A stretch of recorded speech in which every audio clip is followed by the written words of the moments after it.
I'm JP Tuesday. And I'm Kiki Cannon. As lifelong Disney fans, the work of countless talented Disney creatives have shaped our lives. Now, as the Disney catalog expands, we're taking a journey through film and television to discover if that spark that shaped us as children lives on in adulthood.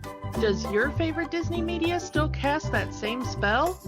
Join us as we find out. We are Rewatching the Magic. Hi, Kiki. Hi, Tuesday. Today, we are talking Black Panther from 2018. We're back in the MCU, and 2026 looks to be a big year for the MCU. We do have a new Spider-Man movie coming out this year, Brand New Day, because, everyone loved One More Day and Brand New Day comics and would love to see a movie based on them. Yeah. I'm sure somewhere Linkara is containing his joy. And of course, at the end of the year, we're getting Avengers Doomsday, which is, Robert Downey Jr. is back now as Dr. Doom. And I honestly thought we would have seen a trailer at the Super Bowl. We did not. And but I assume that, they're waiting for later in the year to reveal that trailer. And we'll just have to wait for that. But I'm still hyped for Avengers Doomsday, especially that it is going to be leading into the adaptation of Secret Wars. So, yeah, we are talking Black Panther. And when we were discussing doing this for the podcast, you were surprised that we hadn't already done this, considering we did do the sequel, Wakanda Forever, when it came out. It was only in theaters a few days when we did our episode on that movie. And yeah, we never did the first Black Panther movie. Yeah, which was kind of weird that we did the sequel before we did the original, especially in the MCU. We don't tend to do that. And yeah, even Black Panther is sequels to like 2 or 3 other movies. It takes place after the events of Civil War and after the events of Age of Ultron. We haven't gone into those movies yet. Yeah, Black Panther was a movie that has been a long time coming. There were several attempts to try to make a Black Panther movie happen. The earliest that I could find was in 1992. Long before he was ever Blade, Wesley Snipes was in talks to do Black Panther. And imagine if a Black Panther movie happened in 1992 with Wesley Snipes. He first wanted to do it then, and it didn't really get a lot of traction outside of like really intense comic book nerds, because even though Black Panther was one of the best known black superheroes in comics, he still wasn't like, leading the Marvel universe or anything. Kind of in a similar way to when we talked about Iron Man. Iron Man was known to comic book nerds. He was a big star among comic book nerds, but he wasn't like a name every normie would know, Yeah, in 92, it was X-Men and Spider-Man, and that was really due to the animated shows that were airing at the time. And even then, it was mostly just kids. Like, your kids would know, and we were kids at the time. But, most adults wouldn't be like, oh, yeah, let's go see that in a theater. And go back and listen to our Blade episode if you want to talk about how Wesley Snipes really deserves all the credit for getting comic book movies some of their props, Somewhere around 2005, Marvel really wanted to make one, and they were going to do it with Paramount, and that never happened. One of the interesting ones was Black Panther was supposed to be a featured player in a third Fantastic Four movie from the 2000s. We've talked about the 2000s Fantastic Four movie before, and it had its sequel, Rise of the Silver Surfer. Had they done a third movie, one of the big ideas floating around at the time was Black Panther. Because Black Panther's first appearance was in a Fantastic Four comic. And Djimon Hounsou, who MCU fans might know as Korath in Guardians of the Galaxy and Captain Marvel, was the choice to play Black Panther had that third Fantastic Four movie. This would have been, 2009, 2010? Yeah, something like that. So it's very interesting that we could have had Black Panther then. I mean, because this was Fox, and Fox was looking at what was coming up. They were already trying to make a Silver Surfer spin-off movie happen, which never did. And with the MCU starting around that time, they could, hey, what characters do we have access to? And if they had actually had the opportunity to do a Black Panther spin-off from the Fantastic Four movies, it's really interesting what could have been. Yeah, I'm really glad that they didn't do it, as far as introducing live action Black Panther with the Fox Fantastic Four films, because those were so bad. And even with Djimon Hounsou, who I love as an actor, my brain really comes up with just some awful things that they would have tried to do, thinking like, this is gonna be cool, it's gonna appeal to the kids, and it was just gonna be cringy and awful, But I think that because we waited so long, and because they waited so long into the MCU to get it established enough that people were like, okay, we can trust this as a franchise to put out consistently good movies, that I think when people were finally like, now they're going to do Black Panther, that everybody was like, okay, I don't think they're going to mess it up. And a lot of it really falls onto Ryan Coogler when he signed up to do the movie. Yeah. They talked to Ava DuVernay for a little bit, so it could have been her, but apparently her and Marvel had some, creative differences, so she moved on. And Coogler had just come off of doing the first Creed movie, so he already had cred. Well, I mean, and he had cred in two ways, because before he did Creed, which was like a box office smash, so he had the box office cred, but then he did Fruitvale Station before that, which was less of a box office, thing, but more of a cinematic, importance thing. So I guess he had the cultural cred, and then he also had you can get butts in seats. The weeks leading into this movie, it was almost like a cultural moment within the Black community, because I remember seeing videos of Black creators and just regular folks, not even influencers, just regular old Black folks doing videos of what are we wearing to Black Panther. Like, this was a cultural moment for them. Now, this is not the first time there had been a Black superhero on the big screen. This is one of the first times a Black superhero was going to be treated seriously.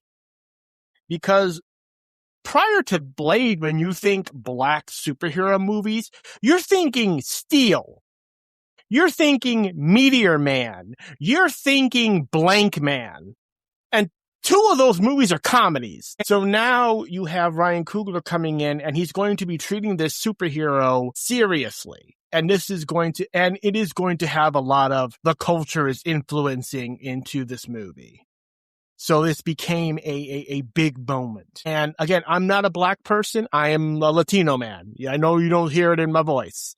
So I understand where they're coming from. There was talk not too long ago of Bad Bunny being a Latino superhero for the Sony Spider-Man universe. That never happened. That talk has started up. Again after the Super Bowl. A lot of people are into it. I'd be into it, because that's a cool character. I'm going to reserve judgment until I see a trailer, if it ever comes to that point. I mean, right now it's literally just, wouldn't it be cool if if they did this kind of talk, but Yeah. we know Bad Bunny's down for it because he's mentioned it before. Yeah, but we'll see. And who do you get? We mentioned Creed. So you're going to get the star of Creed, Michael B. Jordan, who is no stranger to Marvel. Unfortunately, this is Michael B. Jordan coming back and being like, "No, really, I can do good Marvel." No, you're actually, Michael B. Jordan in a Marvel movie. All I'm thinking is that quote he did for a fan force ticket. Man, people are going to go see it anyway, and no, they did not. And people replied, "Really?" So let's have Michael B. Jordan in a good Marvel movie. And of course, Black Panther himself, T'Challa himself, the late great Chadwick Boseman. And I think, of course, Chadwick Boseman was the real big get of this movie. And yeah. I don't think, they have spilled so much ink talking about him. And when he passed, they did, documentary after documentary about him. They changed the intro of this movie. Yeah. After he passed. Which threw me when I watched it, because it started up and it had the correct theme music, but it had the quote unquote wrong intro. So for a second, I thought I had hit on Disney Plus. I thought I had hit Wakanda Forever. And I was like, wait, no, I need to be watching the original, not Wakanda Forever. And then I was like, right, they changed it on streaming.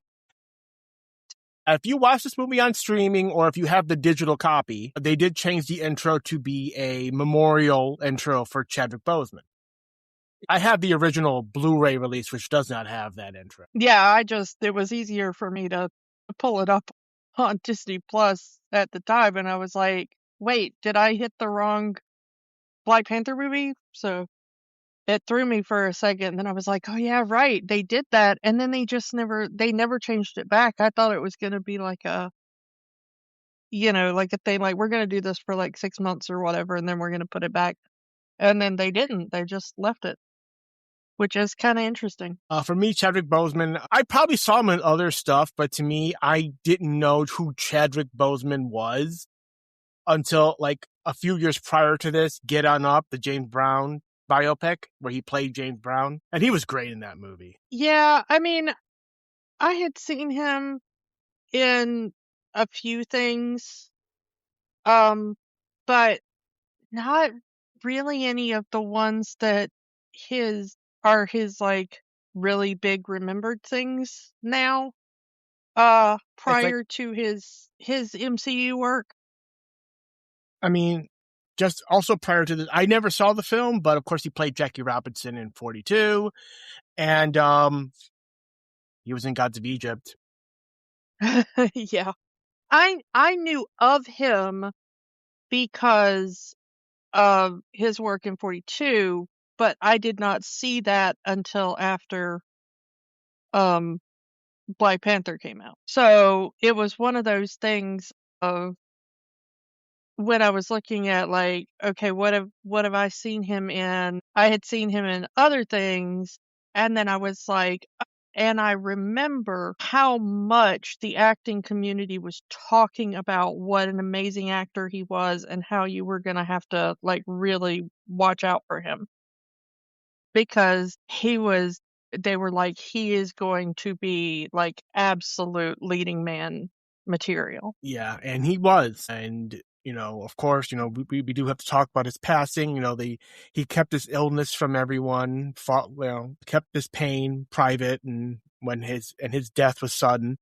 I respect that he kept his illness private, because celebrity news, that would have been front page news pretty much for the rest of his career had he revealed that.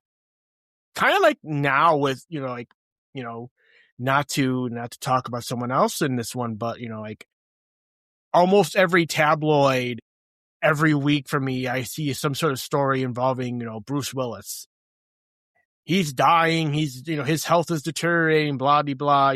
And I can only imagine what the tabloids would have said if Chadwick Boseman had revealed his illness to the public. Yeah, plus I think when he was first battling it was when they were filming the bulk of Black Panther. There is a lot of, if you go back and you now know what you're looking for, there is a lot of stuff that he was doing for Marvel Studios that was especially around the time of Black Panther and around Infinity War, where he seemed a little tired during interviews and stuff like that, or he seemed a little out of it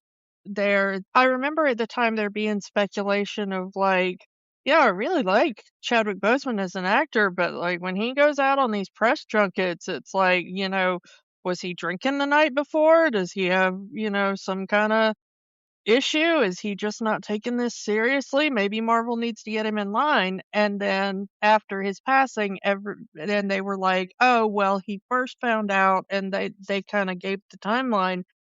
A lot of people realized, like, that's what was going on in all those interviews. And I think that part of his desire to keep it quiet was that he saw how big T'Challa as a character was especially for Black children, and that he really wanted them to see that without having that shadow over it. Whenever they talked about, he didn't want to have to go into every interview and people ask like, and how's your health doing? He just wanted to go in there and talk about the character and give that to the children who were looking up to Black Panther as like their hero. That's the guy who looks like me. Mm-hmm. And I really respect that a lot, because that must have been extra hard to go through all that and not be able to really talk about it to other people, I mean, I know he had his family around him and things like that, but there is something to be said about just airing things out to light, And so I respect that he kind of seems to have done it for that reason more than anything else. But we don't really want to focus too much on that. We've already talked about a lot of these actors because we talked about Wakanda Forever. We've talked about Angela Bassett. We've talked about Letitia Wright and even Martin Freeman. So we're not really going to go into all of them. But I want to talk about the people who were just in the first movie. Because I want to get to Forrest Whitaker. Because we've talked about Forrest Whitaker before, because we've talked about him in so many other things, Star Wars and all that stuff.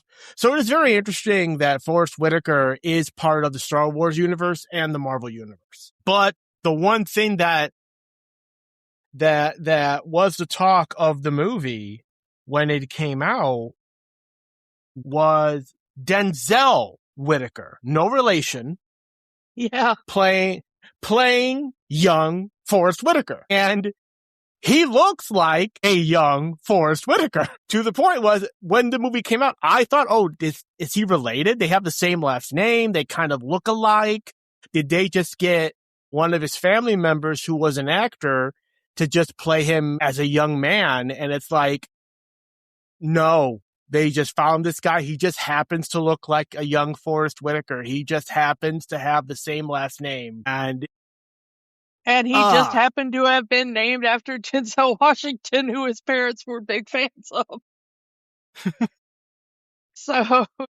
But yeah. Another guy we've talked about previously, Andy Serkis as Claw. This is his second and I believe final appearance in the MCU. He doesn't Claw appear in some of the what ifs? Yes, he does appear in some of the what ifs, but in terms of the films, he first appears in Age of Ultron, gets his arm cut off by Ultron, and then he gets the quote claw. The way they incorporate the claw weapon in the movie versus how it is in the comic. A lot better, other than just having this giant metal claw and a really ridiculous costume, even by superhero standards. Yeah, they did better with a couple of the characters in here. We'll talk about another one later, but taking their kind of goofy costumes from the comics and making something better. Yeah. And the only other one that I can think of that was in this movie and not any of the other Marvel movies would be Daniel Kaluuya as Wakabi, Okoye's husband, and I guess ex-husband by the time we get to the sequel. I think they're still married technically, but I think he's just like imprisoned. And I think maybe she's like, yeah, technically I'm married, but I'm also the head of the Dora Milaje, so who's gonna step to me if I do something about it, you know? Like, I mean, she straight up says her vow to her country overrides the vow to her husband. yeah, Wakabi has an FAFO moment right there on that battlefield. It's a good moment. Yeah. I absolutely love Daniel Kaluuya. He would work with Coogler again, Judas and the Black Messiah, not too long after this. Which is one of my favorite movies, and if you have never seen it, do yourself a favor. That is an incredible film. And Daniel Kaluuya is, I mean, poof. I think the thing that I first really took note of him in was the Black Mirror episode he did. Because he's in the Black Mirror episode 15 Million Merits, which is one of the season 1 episodes, I think. So it's like maybe the second or third episode of the series. That's the first thing I remember seeing him in. I don't know if I saw him in anything else earlier than that, but that episode, again, if you've never seen it, it's amazing and his performance is incredible. And then, of course, right before he ended up in Black Panther, like probably the movie he filmed directly before was Get Out for Jordan Peele. Yeah. Which is maybe right after Judas and the Black Messiah. I think Get Out is probably the best acting he's ever done in his career. And because it is a superhero movie, he was Black Death in Kick-Ass 2. Yeah, and of course he was also in Across the Spider-Verse. So had a role in that. So going over to Sony for their part of the Marvel bit as well. But yeah, no, I absolutely love his acting. If he comes on screen, you're like, okay, I know I'm gonna be watching him and nobody else while he's on screen. And Black Panther, it's really difficult because every single actor they cast in this movie is that actor. Yeah. Like, every single actor in this movie is the actor that in a different movie would be like, oh, you know, when they come on screen, I'm going to be watching them.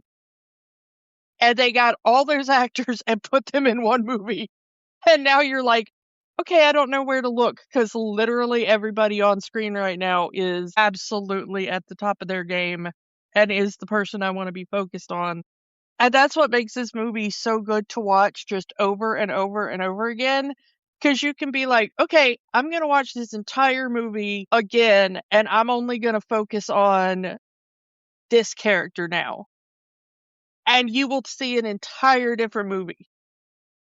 Yeah, I mean, like, if you go into this movie and just watch Winston Duke as M'Baku, the whole movie, what he's doing, his body language, his facial acting, like, you know, there's a reason why he became a popular character and got brought back for the sequel, and it's going to be in Doomsday. I cannot wait. I think the thing that both Black Panther films did wrong was that they did not put enough M'Baku in those movies.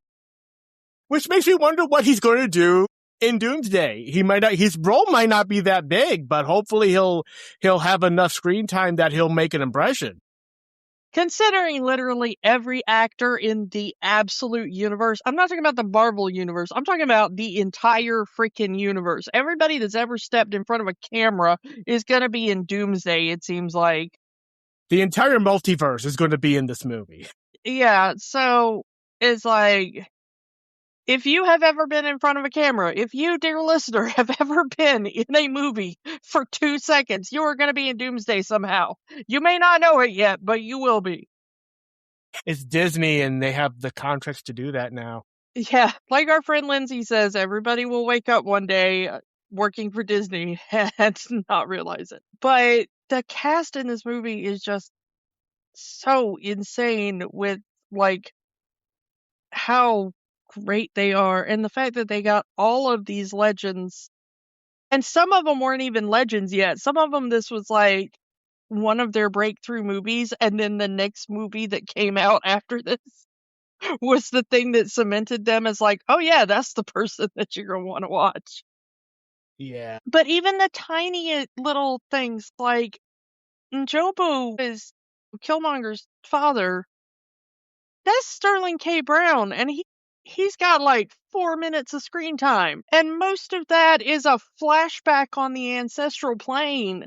There's a phrase, maximize your minutes. He maximizes his minutes in this movie. Because it's Sterling K. Brown! You know that line about there are no small roles, only small actors or whatever? There are no small actors in this movie. Yeah. So, like, I'm not going to go blow by blow, because there's a good chance you've seen the movie. Everyone's seen the movie, even people who hate the MCU saw this movie, even the people who go with the everything is woke crowd watched the movie because they needed something to hate. So you've seen this movie. I don't need to tell you the blow by blow of this movie, but the idea that this movie takes place immediately after the events of Civil War. King T'Chaka just died yesterday, as far as this movie is concerned, and T'Challa is about to be crowned the new king of Wakanda. Yeah, they don't really say it, but they're kind of like bringing T'Chaka's body home, almost. Like, they haven't even been back to Wakanda since the news broke that his father had been killed at the UN bombing. And T'Challa is still healing from the fights that he had in the previous movie, you know, trying to get to, you know, Winter Soldier there, thinking that was the man who killed his father, you know? That's, you know, when Okoye is bringing him back, he's like, okay, yeah, we got to go back to Wakanda, but I do have to make that one little stop because there's somebody that needs to be there. Yeah. So, you know, he's like, there's one person that's missing, and she's out on an undercover mission, and it's his best girlfriend. Yeah. Nakia, she needs to know. Like you said, she was on a mission. She would have no contact with the outside world, no way of knowing. So T'Challa decided that he's going to deliver the message personally. My father is dead, and I need you to come home for the ceremony. And she's even like, when he finds her in the middle of her mission, she's like, no, get out of here. You are ruining my mission. And he's like, I'm being crowned king tomorrow. My father's dead. And she's like, hold on a second. Let me kill all these dudes. Except for that one dude, because he is a child and he was kidnapped just like all these women were. That's what I love about her, is that we get to know her heart, like, right at the beginning of the movie. Which plays into her story in the sequel. How, you know, at the end of the movie here, she wants to have that cultural outreach center. T'Challa opens that cultural outreach center in the States so she could continue her mission. After the events of Endgame, she is running basically a school for children. And of course, she has a child of her own. How old is that child in this movie? To be what, 4 or 5? Because he's about 10 after Endgame. I thought that child was from this movie. Like, that's how I always read it. Like, that when he's like, hey, at the end of the movie, he's like, I've figured out a way you can stay in Wakanda and still do your job, and they have that long kiss. It was like, I kind of figured that's where that child came from. Possibly. Again, there's a 5-year gap there. Well, yeah, I mean, we got the snap to deal with, there, and I just figured, like, okay, that's kind of the time consideration there. So you, dear listener, can come up with your own theories if you haven't already. Yeah. But one thing that I love in this movie, and you kind of have to be a fan to get it, is Michael B. Jordan is a huge anime fan. And his influence on Killmonger's costume being based off Vegeta from Dragon Ball Z. And I love that because it is very much, if you ever see Vegeta's costume from Dragon Ball Z and look side by side to that military fatigue look that Killmonger has in the movie, the long sleeve blue top, the chest armor, very similar to Vegeta from Dragon Ball Z. Again, even the hair, his hair is kind of pulled up in a top, which kind of looks like Vegeta's pointed hair from the anime. I don't know how much Dragon Ball you know about, Kiki. I know approximately 0% Dragon Ball. But if you were to look up a picture of Vegeta from Dragon Ball Z on Google right now, and then compare him to the way Killmonger looked in the movie, you can see the inspiration. Oh, I know that dude. Yeah, I can see it. All we're missing is Killmonger talking about over 9,000 kills. Actually, here's the interesting thing is according to the amount of prosthetics they applied to his body, he apparently had 90 kills. Because the makeup team has said that his prosthetics were 90 silicone scar molds that they did.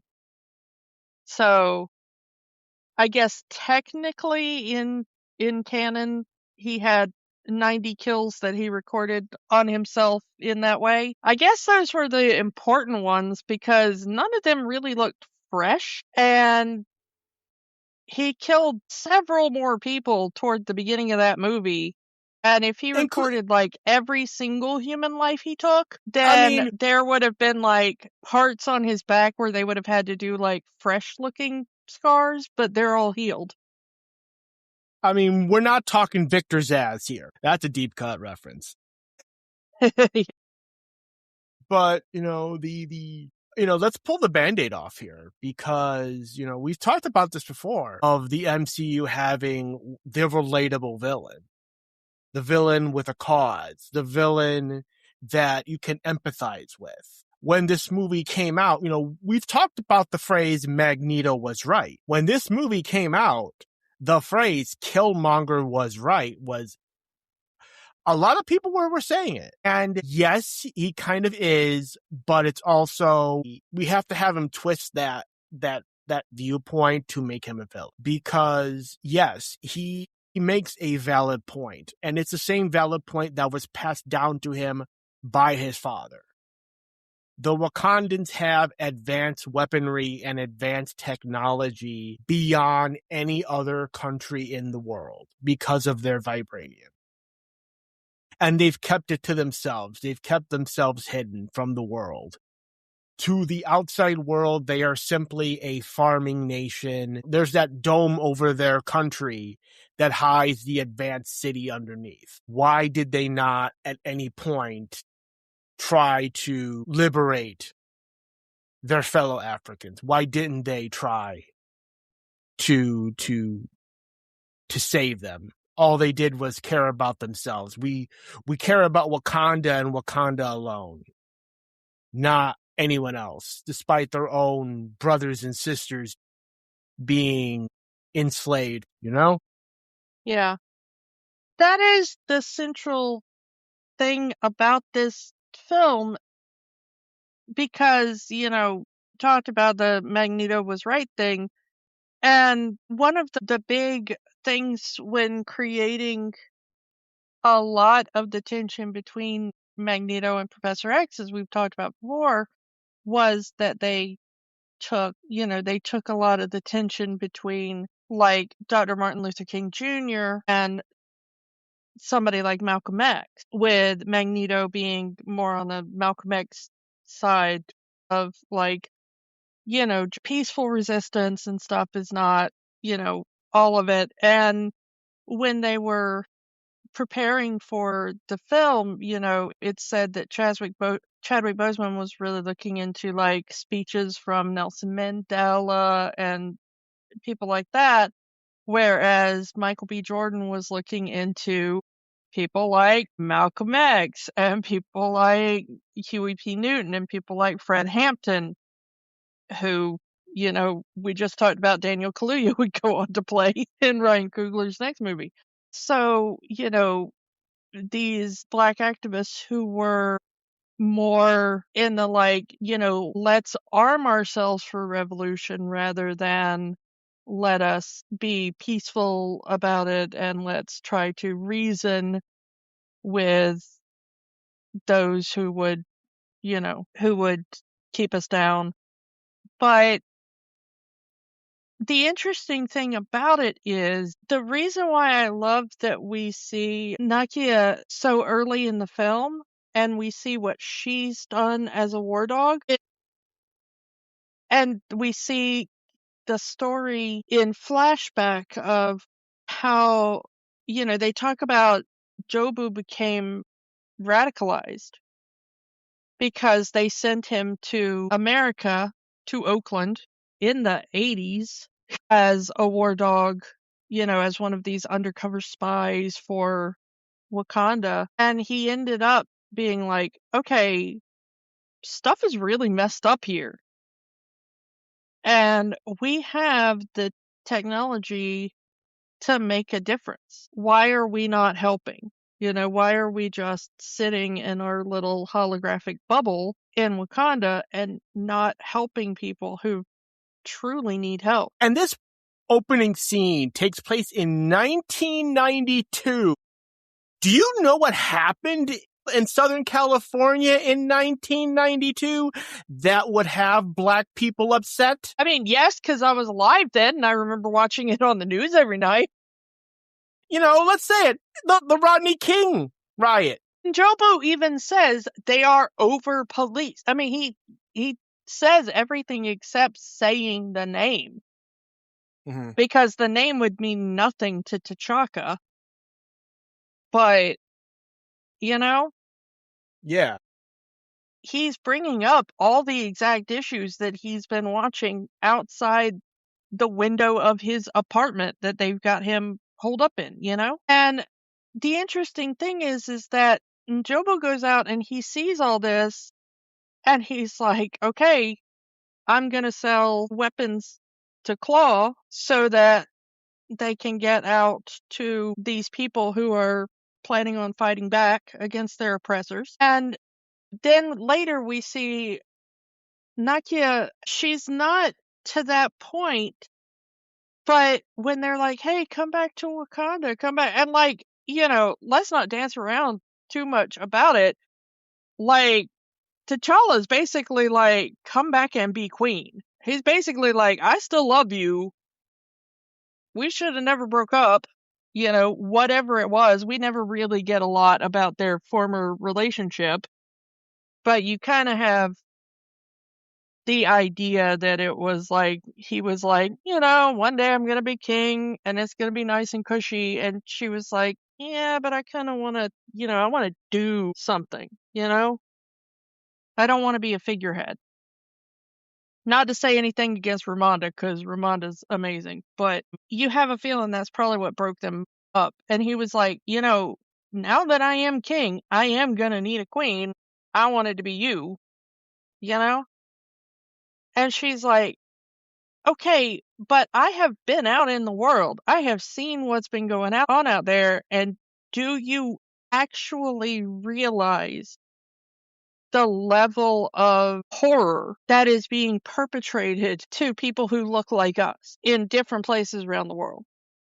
And sometimes people who don't look like us, but just, have been marginalized for whatever reason. Mm-hmm. And she's like, why, I can't just forget about all that and go sit in a palace for the rest of my life. I have to do what I can. And like her version of doing what she can isn't the same as Killmonger's version.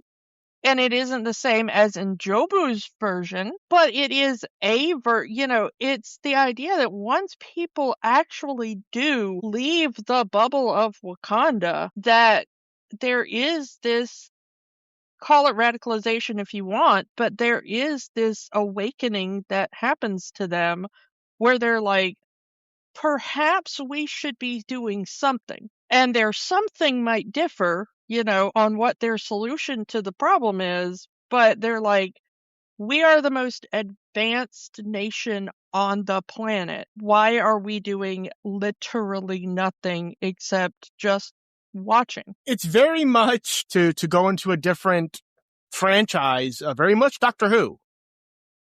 How the Time Lords were just settled into observing history rather than getting involved. And the Doctor was like, hey, there are evil people in the universe. Someone has to fight against them. And if you're not going to do it, let me do it. Yeah. And so whereas Killmonger's problem is that, and they do have the problem with Killmonger that they have with all the villains who are right, and then we're like, oh yeah, we need them to do something just irredeemably bad, so they have him shoot his girlfriend near the beginning of the movie. He shoots his entire team to score points with the Wakandans. He kills Claw to score points with the Wakandans.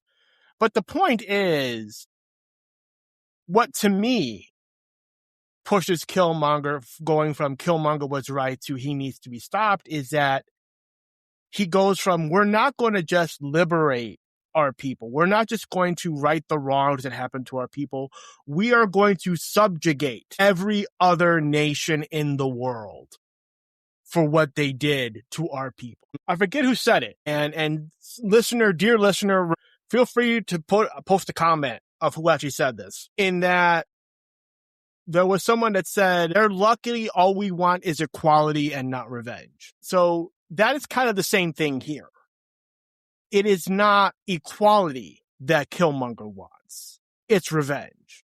He wants revenge on the entire world for what happened to his people. And he's going to subjugate every nation on Earth under Wakanda. We'll never be in chains ever again because we're going to be on top. We're going to be the rulers. We are going to be basically gods, for lack of a better term. And that is the point where Killmonger passes the mark of no return. Because if it was simply, we're going to liberate our people, we're going to right the wrongs, that's one thing. And then you can have a discussion on that. Where we are going to be the ones that enslaved us. And that's the point of no return for Killmonger. Killmonger's thing was that he forgets that when somebody like Huey P. Newton is dealing with the Black Panther Party and stuff like that, and talking about Black power and power to the people, he is not saying it in a supremacist way, even though that was what he was accused of by, mostly white people. But he was talking about, more collectivist ideals, and not becoming a new colonialist ideal just with different people on top. But Killmonger, because they left him, and this is the point in the movie where T'Challa, after T'Challa has that second meeting with his father on the ancestral plane after his brutal beatdown by Killmonger, he confronts his father and he says, I can understand why you killed your brother, for betraying Wakanda, but you left the boy there. There was a child and you left him. alone. A child of Wakanda. Yeah. It's like, he's one of our own. He needed us, and you left him there alone. And why didn't you bring him back? You know? He could have been raised in Wakanda. He could have been, And T'Chaka, basically his idea is it was politically expedient to just leave him there. So Njobu went out on a war dog assignment, and he unfortunately got killed. Let us remember the faultless Prince Njobu, who died with no family and no children, and okay, we can grieve him as a nation. And portray him as a hero in their country. Because he was a war dog that died in battle. And then only two people know the truth, which is T'Chaka and Zuri, and they're not going to tell anybody. But, it's not the truth. And apparently even Njobu had gone to the point of giving his son that lip tattoo so that even if something happened to Njobu, he would be able to be recognized as a Wakandan. And that's how Killmonger is able to come back and claim, his birthright. And had he not been there, had he not been raised with kind of those colonialist ideas by the American government, because that's what ended up happening, he ends up going into the Navy SEAL program and then working for the CIA and then leaving that and becoming, a free-for-all mercenary, trying to, on his quest to get back to Wakanda, and then he ends up, unbeknownst to Claw, but ends up hooking up with his father's old buddy Claw on his quest to get back to Wakanda. And that's finally what seals the deal for him, But by that point, here he is. It is, what, 30s by this point, probably, given the timeline, and he's full of CIA nation-building propaganda, It's a very colonialist way of looking at things, rather than some of the Black revolutionaries that he would have probably been modeled after, who were far more in their rejection of colonialist ways of thinking and were far more for, collectivist, bottom-up ways of freeing oppressed people. Ross even says this is his job. He goes into foreign countries and just dismantles them for our benefit.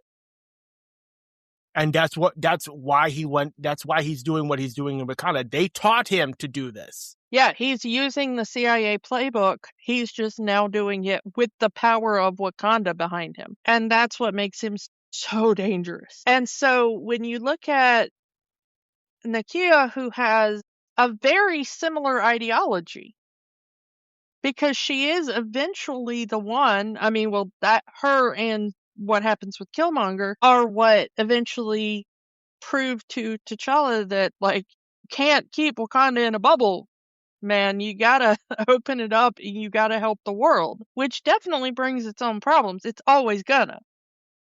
And we see some of those problems in the sequel. Yeah, but it's still the right move.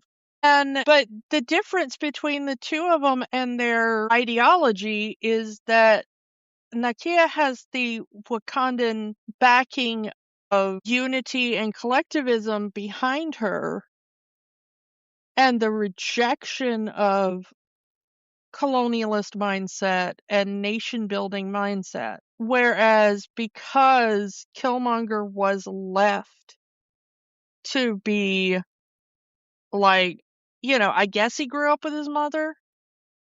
We only hear about her once, kind of in passing. And then presumably as soon as he was old enough to join the military, he joined the military and then from then on, but like that difference in upbringing and ideology makes the difference in when they say Wakanda should open itself up on the world stage. How do those things play out in reality? And if T'Chaka had just brought young Eric back to Wakanda when he was like 10 or whatever, when we see him as a little boy playing basketball in Oakland, if he'd have been brought to Wakanda then, probably he still would have been the type of person that would have fought for Wakanda to open up, to help people outside. He would have still been the type of person that would have agitated for that inside Wakanda,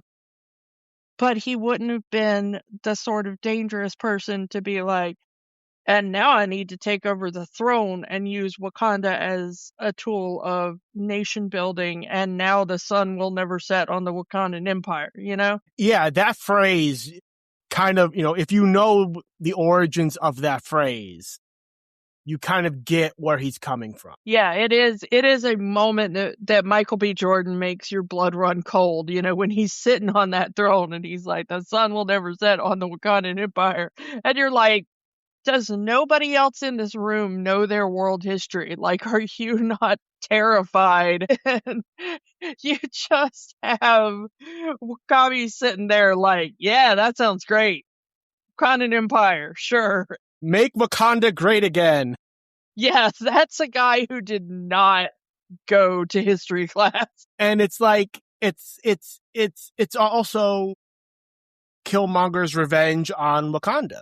Like, we're going to change some things. We're going to burn the heart-shaped herb because there is not going to be another Black Panther after me.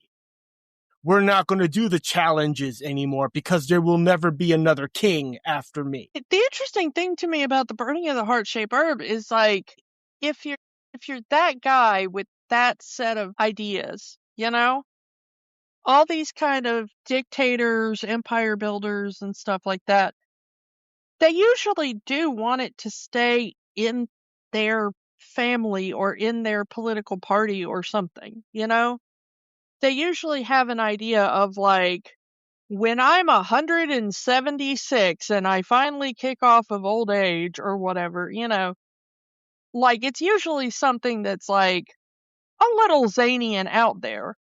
But most of these guys tend to have some idea of their own mortality, And then they would be like, then I would want it passed on to my son, or then I would want it passed on to my second in command who has been loyal to me all this time, or, whatever. So, like, I get it if you're like, destroy all the heart-shaped herb except for these two plants, which I'm going to keep under constant guard in my bedroom. Like, to me, that's the play, not I am the last Black Panther. There's never going to be another king of Wakanda other than me, Like, he's planning for Wakanda to end when he ends. Yeah, and it's like, okay, but, and then what, dude? Like, usually with that sort of megalomaniacal, villainy, comes along with, and the nation will remember me, or the world will remember me. There will be statues built in my honor. You will build great pyramids to house my corpse. You will build whatever. So, like, if it's like, I will be the last whatever and Wakanda will fall with me, like, well, who's going to remember you, dude? Like, what are you doing all this for? Revenge. I mean, simply put, he wants revenge for his people and revenge for himself. Wakanda killed my father, so I am going to kill Wakanda. And I will use Wakanda. Before I kill Wakanda, I will use Wakanda to subjugate the world. I do think it's interesting that of the 5 tribes of Wakanda, one of which is maybe a tribe of Wakanda, I don't know. The way that they treat the Jabari tribe, I kind of both love and hate, because the way they set it up in the movie, I'm not talking about the comics so specifically, but we've mentioned how much we love M'Baku and how much we love Winston Duke as M'Baku. Now, M'Baku is man-ape in the comics, which they never call him that. Yeah, that name's kind of problematic these days. And they don't have him wear the man-ape costume, which is great, because that's also really problematic. Instead, they change it to, like, the Jabari tribe does not worship Bast, they worship Hanuman and the gorilla god or whatever, you know? They worship apes instead of worshiping cats like most of the rest of Wakanda does. Or at least the ruling family of Wakanda. You know? Yeah. And, they've ostracized themselves because they don't want to deal with the ruling family of Wakanda. We are our own people. Yeah, but the thing is like, it seems that for most of the time that Wakanda has existed, and this is a very old country. We're not talking about like, this just happened recently. Like, there are hundreds and hundreds of years of Wakandan history. Like, either the Jabari are just kind of cool with being sort of semi-ruled by whoever was ruling Wakanda, or the Jabari show up every challenge day and are like, we challenge, and then they get their butts kicked. Like, no shade to M'Baku, because he put up a hell of a fight. That is a great fight at the beginning of the movie. When M'Baku comes up and he's like, all right, I'm going to challenge. And they throw down, and he almost has T'Challa, and then T'Challa fights back, and then begs M'Baku to yield so he won't have to kill him. Your people need you, M'Baku. Yeah. Like, you have fought honorably and great, and like, please don't make me kill you. I respect you too much. Like, your tribe needs you. I need you. You're awesome, man. This movie needs you. Do not make me kill you right now. And then just that tap out. That's perfect. Yeah. But the thing is like, what has the Jabari tribe been doing for like, I don't know, 900 years or whatever, said the rest of, they don't really, like, they're not really living the same life as the rest of the Wakandans. It's like, Wakanda is a great and happy place, and also there's the Jabari. And I kind of wish they'd have had the ability to go into that a little bit more, because they're not using the rest of the, like, healing, the medical stuff and everything, because when they get there, they're like, why do you have my brother in snow towards the end of the movie? And they're like, well, we had to keep him alive somehow, and that's how we kept him alive. Which makes sense, but it's also a very medically primitive version of, like, cryostasis, The rest of Wakanda would have just been like, shove a Kamoya bead in him and let's shove him in cryostasis. And the Jabari are like, we don't have any of that, put him in snow, and maybe somebody from the rest of Wakanda will show up and get him, We know Wakanda has cryostasis because that's where we left Bucky at the end of Civil War. We'll get back to Bucky. Yeah, we always get back to Bucky. But like, so like, what have the Jabari been doing? Are there like Jabari that just show up at the rest of Wakanda that's like, look, we know that you've got medicine that can heal us, or you've got whatever that we need, but like, we're Jabari and the current Jabari tribe leader won't let us do, like, is that what's been going on? Maybe. I know I think too much about the MCU, but this is my big question about Black Panther.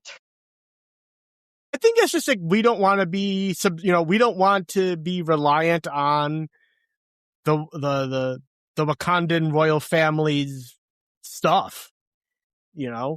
Considering a lot of their technology is made by Shuri. The thing is, M'Baku is like, we have watched as our technological advancements have been overseen by a child, and I love that the Dora Milaje, like, hold out their weapons, and at first you're like, oh, they're protecting the princess from M'Baku, and if you watch that scene back, no, they are protecting M'Baku from Shuri, because the look on Shuri's face is like, oh, I wish a mofo would. Step a little bit closer, man. I will show you my latest technological advancements. I mean, you saw her claws at the end of that movie, the same ones that she uses in Infinity War and Endgame. Yeah, I mean, this is the girl that will be the next Black Panther. So, she knows what she's doing. I am fully certain that she could have taken M'Baku out right then and there. But the thing is that M'Baku comes and he's like, yeah, all of our technological advancements. And I'm like, whose technological advancements? Excuse me, Mr. Head of the Jabari? People that shun Wakandan technological advancements. We had to put your prince in snow because we don't have Kimoyo beads and proper cryo tubes. Like, excuse me? Say that again about technological advancements. Come on. How dare you? So, that's just the thing every time I watch this movie, I'm like, what are you guys doing out there? But the one thing I do love about the Jabari tribe is when they finally join the battle at the end, we see some really bizarrely gendered combat. Like the border tribe seems to only have male warriors. And, the Dora Milaje are all women. So we know Wakanda doesn't care and other tribes have other groups that are seemingly either all male or all female. And then the Jabari show up and they're like a complete gender mix of just badasses that just run through and they're like, yo, we're here now. Battle can start. This is the fun part. Like there's a lot of stuff that gets left on the table with these movies, and that really is because the direction that the MCU takes. Yeah. But I would like just a side series about what's going on with M'Baku. That's what I thought the freaking Wakanda animated series was going to be, and it wasn't that. Yeah, I wish the Wakanda animated series had been more just M'Baku. But I want just my own M'Baku series. Not an animated series. I want a live action series starring Winston Duke that's just random days in the life of M'Baku and the Jabari tribe. Give me 8 episodes on Disney Plus. And at least 3 seasons of it. Yes. I just want random, and now a look at what M'Baku is doing. Doesn't have to be anything grand or important or connected to the rest of the MCU. It just be M'Baku's family is coming over for dinner. M'Baku hosts a feast for Hanuman. It's M'Baku needs to do his laundry. I'll watch it. I would watch the hell out of that. And Winston Duke would be able to pull that off.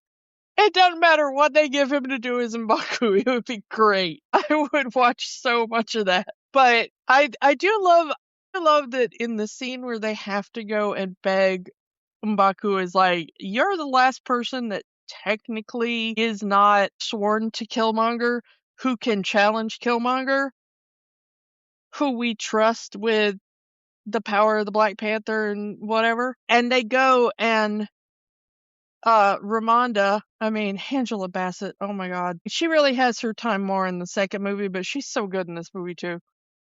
Mm. But to prove how serious they are, she kneels to him in his own throne room. And it's what a big moment that is.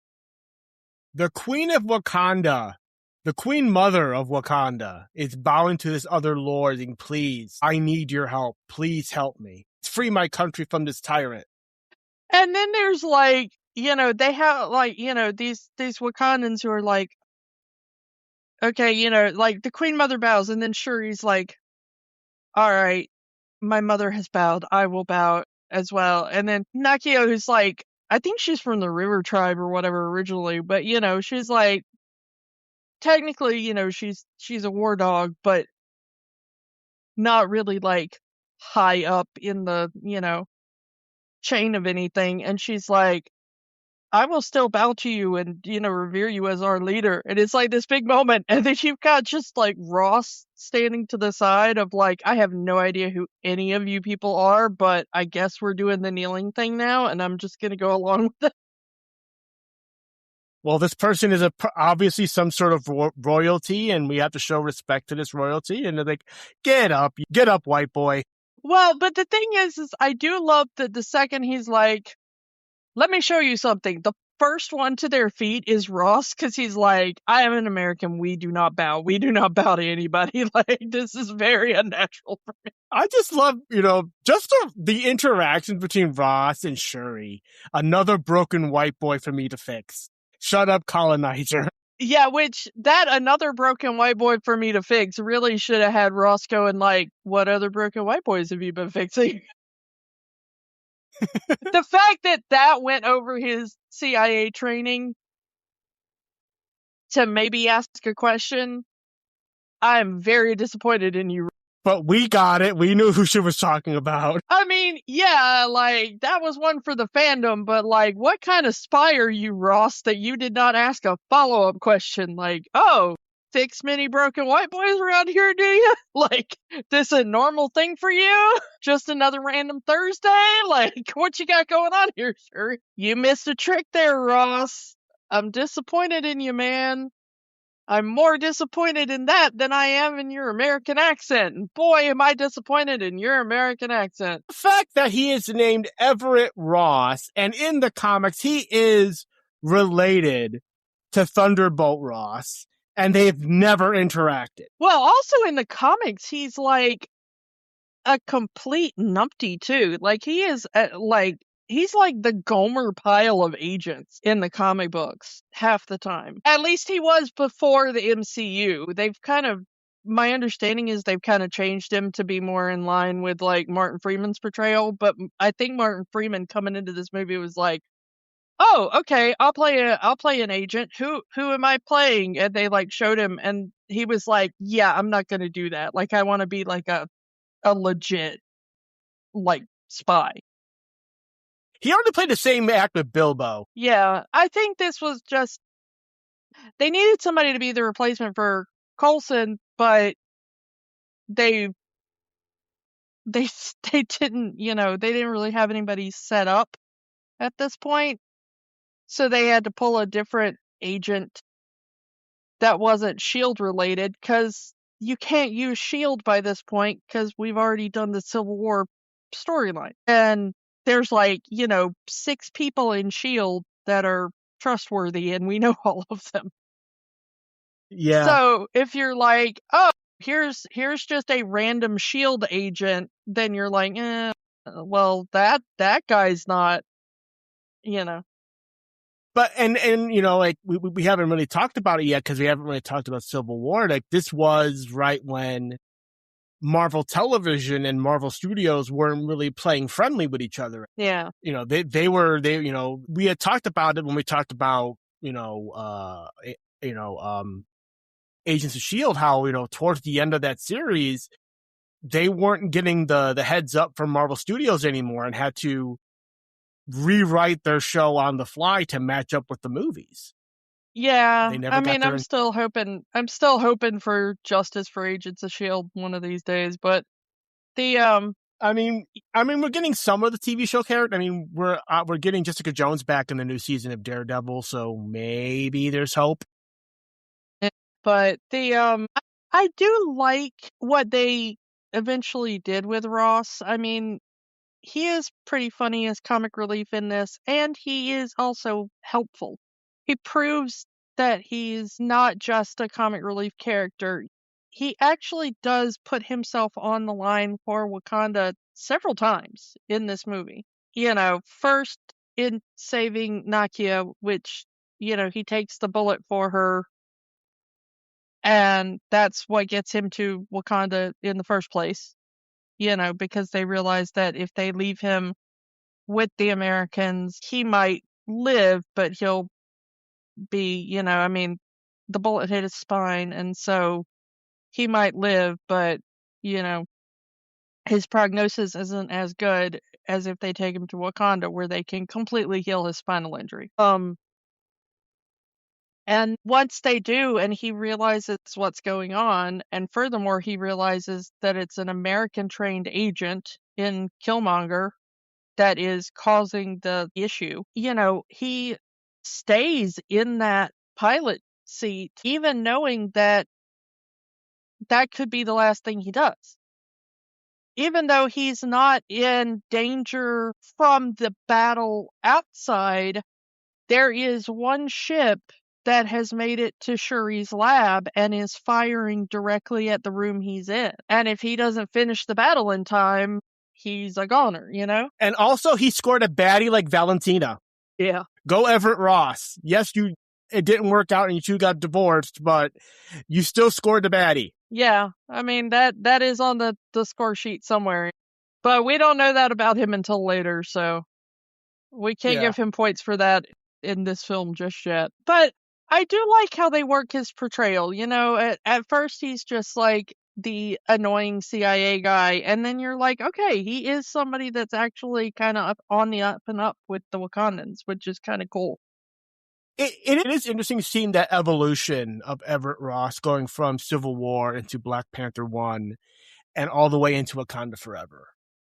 Seeing the evolution of that character and how he shows himself to be, you know, an ally to Wakanda.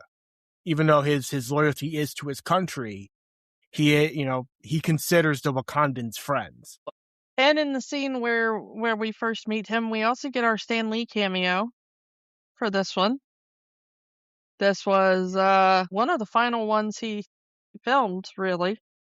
Yeah. But the nice little Stan Lee cameo in the casino in Busan.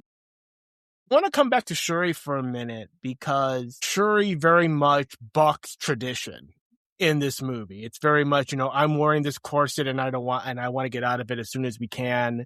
Let's just finish this challenge quickly. And she's very much of the, just because something works doesn't mean it can't be improved upon.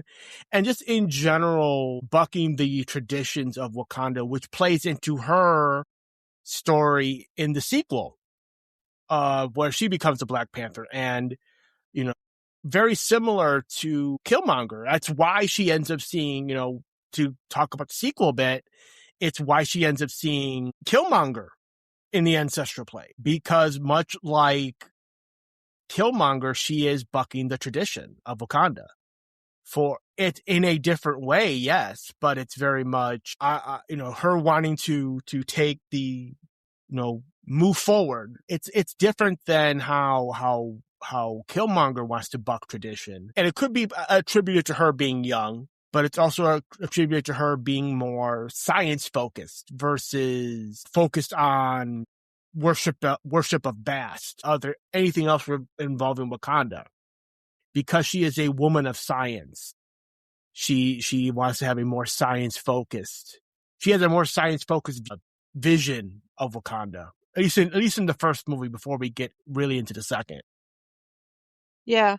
And I also like how they're able to portray her in that first film as both incredibly smart, but also not needing to throw it in other people's faces. You know, in a lot of the MCU characters where they have great intelligence, they have to have these snarky bits where the intelligent character has to prove how smart they are over everybody else, you know?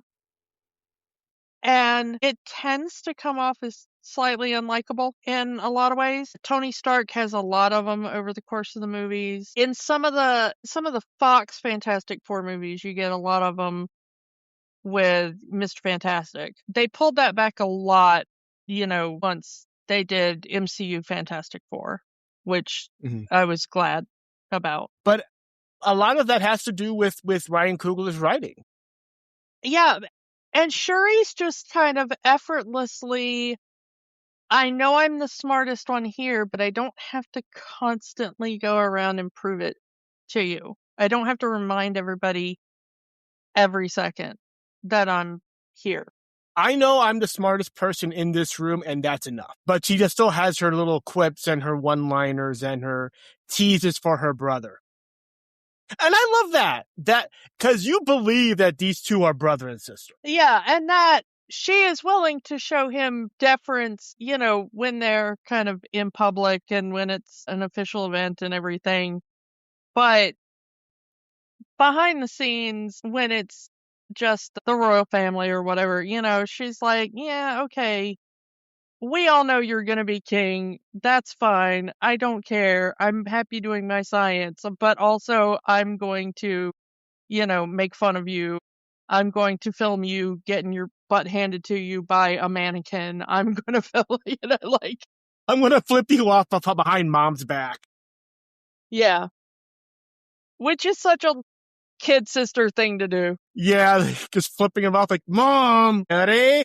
Sorry, mother. Yeah. I do love the family dynamics of this. And probably my favorite one is Killmonger's little auntie. That's probably the way he delivers that line is just possibly the best. Yeah. It's just, again, and that is credit to Ryan Coogler's writing of the family dynamic. And, you know, like we mentioned other Ryan Coogler movies, you know, I have no way to segue into it, but shout out Sinners. If you haven't seen Sinners, do so. Yeah.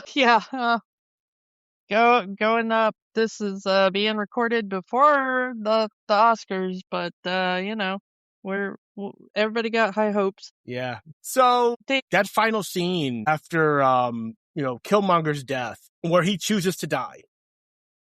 Like they could have healed him, you know, like we said, they have the beads, and the beads can heal any injury. It was actually only on this rewatch that it finally hit me why Killmonger lasts as long as he does.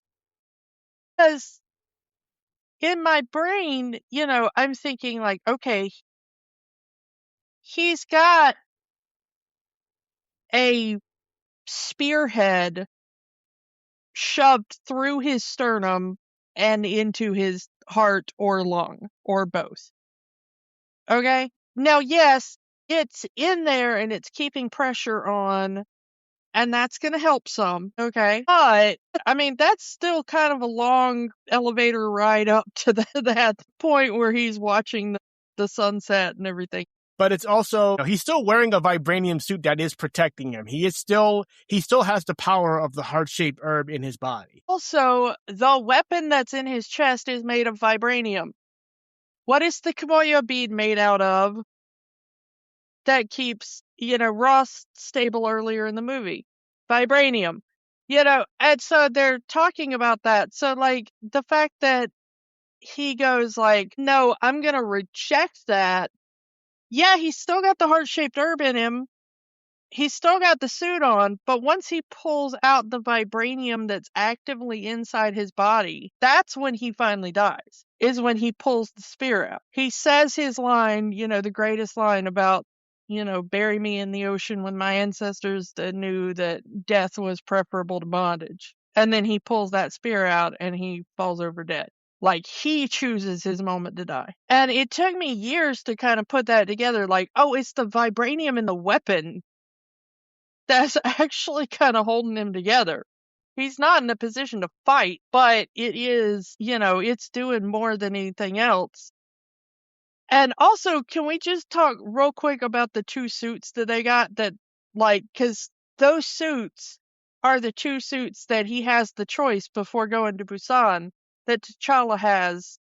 You know, she's like, oh, you know, our design team came up with two kind of suits. This one's kind of flashy and everything. This one's a little more stealth and everything. He's like, well, let's go with the more stealth one. And he puts on the suit that we see him wear for the rest of the movie. And then we just kind of leave that other suit there. And that's what Killmonger uses when he takes over the throne. But when the suit activates, it's not a pure black suit. It's cheetah themed. You can actually see cheetah spots. Which is a reference to Killmonger's comic book costume. Which I love. I love it so much. And I just think not enough people talk about that. Yeah. But I love how, you know, it fits in, you know, they do the coloration differently, the golden necklace and how the claws there, the teeth and stuff are different. And it is a nice difference between the characterization of T'Challa and Killmonger. Like you said, T'Challa wants to keep it stealth, and Killmonger wants to keep it flashy. Look at the way he's dressed when we first see him in the movie. He's got that drip. Yeah, he looks good standing in that museum. He wants you to know that he's there. He probably did stealth during his time in the military and as a mercenary, but like now that he's the king of Wakanda, he wants you to know he is the king of Wakanda. I mean, look at how he's dressed on his first day as the king of Wakanda too, versus how T'Challa dresses on the first day. Now, granted, T'Challa is in mourning for, the previous king, but, his stuff is like very traditional cut, very simple in its, it's all black, and the embroidery is very simple for a royal outfit. It's just done in white thread. It's just done, simple sandals, simple, yeah. He even says it. I want to go old school for my first day as king. Yeah. And not a lot of jewelry, not a lot of, and all. Whereas when Killmonger shows up, he's very much like, all right, I'm your king now. Like, he wants you to be a little bit impressed there. And the thing is that even later on, when T'Challa retakes the throne, you can see that he's coming out in his styling a little bit more, because he still has that kind of, black suit, but like at the cuffs and, at the borders, he's got that kente cloth going, and the embroidery is a little more colorful and a little more extravagant. He's got a little more jewelry on, towards the end of the movie. And I'm like, all right, and that's part of his, like, even though it's not what he wears to the UN for the, the announcement, you can see that his brain is kind of moving in the way of like, I'm going to stand out more, and we as a nation are going to stand out more. And I love everything about the costuming and the design of this movie. Oh, so good. I mean, T'Challa learns a lot from Killmonger and takes a lot of his ideas and implements them. Not to the degree that Killmonger wanted to go. Again, he has no interest in subjugating the world, but he understands that we need to open our borders. We need to expose ourselves to the world. We need to be more a part of the world. As Killmonger says in his first day as king, the world's getting smaller. And T'Challa agrees. And that has to be more part of the world and not separate from it. Yeah. And I think that's all we got left is our post-credit scene. The two of them, there is that post-credit scene where they go into the UN to be like, hey, Wakanda's not going to be a closed-off nation anymore. They're like, oh, well, no offense, but you're a nation of farmers. What can you teach us? And I kind of wanted to go, even if they were just a nation of farmers, maybe they got some really awesome farming techniques. There's a lot of places in the world with like famine stuff. Like, even if that was all they could offer, that's a good offer. Shut up. As someone who comes from a farming area, shut up. But then of course there's the big one at the end. We get Bucky. White Wolf. The White Wolf. He still needs his replacement arm. He doesn't have that yet, but other than that, he's healed. Yeah, the White Wolf, and yeah, he's healed. He has, the brainwashing is gone from his mind. The magic words no longer work on him, and he has Shuri to thank for that. And I like that she's wearing her little lab coat and stuff when she goes to visit him. Freaking Shuri, I'm just saying, she's 16, and at this point, she doesn't have, like, it's not like she's got, like, a doctorate from anywhere or anything, it's like, not even the Wakandan Royal Academy of whatever, it's like... Yeah. She's a scientist, first and foremost. I mean, she's, like, the smartest person in the MCU at this point, but...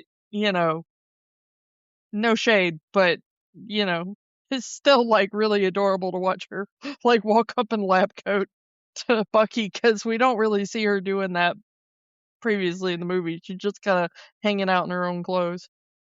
Yeah. to kind of show off a bit, okay, like, I am the doctor that cured you. Yeah. And it was just it. That was the entire point of her wearing the lab coat as Buffy comes out of that hut. That was it. Watch me step to this white boy with the lab coat. Yeah. She fixed a broken white boy. And of course, this all leads into Infinity War and all of that coming up. We should talk about those movies later in the year as we get closer to Doomsday, but that is months away from now. Yeah, and that is a conversation for another day. Yeah. So, Kiki, does Black Panther have the magic? So much. This is still one of the most entertaining movies of the MCU. It deserved everything it got. It is still a magical movie. I will say this movie still has the magic. This is still a good watch to sit down. It is the best kind of the MCU movie in that there is enough references to the previous movies that you can see that this is all one connected universe. But if you have not seen any of the other movies, this is a nice self-contained story that tells you everything it needs to tell you. And it's still a great story. The characters are amazing. Like, I only wish that we had more with these characters. I wish we had more with T'Challa but that couldn't be helped. I wish we could have more with Shuri as a character. I wish we could have more with like we just said, more M'Baku. Give me an M'Baku Disney Plus series. Yeah. It did get, the distinction of being the first MCU film and the first superhero genre film, I think, ever to get a nomination for Best Picture at the Oscars. Yeah. It wasn't going to win. I knew it wasn't going to win because they weren't going to give it to a superhero movie. But the fact that it got nominated, that a superhero movie got nominated for Best Picture, shows you how good this movie was. Yeah. It even has that Kendrick Lamar song, All the Stars, in there.